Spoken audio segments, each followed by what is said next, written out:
Hello guys, పల్లి చట్నీ ఎప్పుడు ఒకేలా కాకుండా ఇలా కొంచెం డిఫరెంట్గా ట్రై చేయండి. ఇడ్లీలోకైనా దోశలోకైనా పర్ఫెక్ట్గా సూట్ అవుతుంది. ఈవెన్ బ్యాచిలర్స్ అయినా కూడా చాలా సింపుల్గా చేసేసుకోవచ్చు.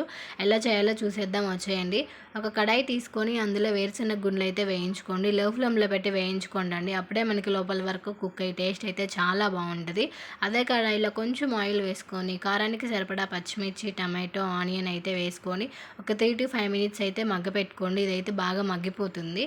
ఇవన్నీ చల్లారిపోయిన తర్వాత మిక్సీ జార్ తీసుకొని వేయించుకున్న పల్లీలు అందులో వేసుకోండి. చాలామంది పొట్టు తీసేసి వేసుకుంటారండి, కానీ అలా వేయొద్దు, పొట్టుతోనే వేసుకోండి. దానివల్ల చాలా హెల్త్ బెనిఫిట్స్ అయితే ఉంటాయి.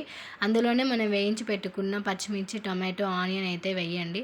నేనైతే ఇక్కడ చింతపండు వేయట్లేదు, ఎందుకంటే ఆల్రెడీ టమాటో వేసాను కదండి, ఆ పులుపు అయితే సరిపోతుంది. ఇందులో కొంచెం మన టేస్ట్కి సరిపడా ఉప్పు అయితే వేసుకోండి. ఉప్పు అయినా సాల్ట్ ఏదైనా మీ ఇష్టం అండి. నేనైతే ఇక్కడ ఉప్పు వేసాను. తర్వాత ఇది మిక్సీ పట్టేసుకోండి. మిక్సీ పట్టేస్తూ మధ్య మధ్యలో వాటర్ వేసుకుంటూ మెత్తగా అయితే మిక్సీ పట్టండి. ఇప్పుడైతే మనం దీనికి పోపు పెట్టేసుకుందాము.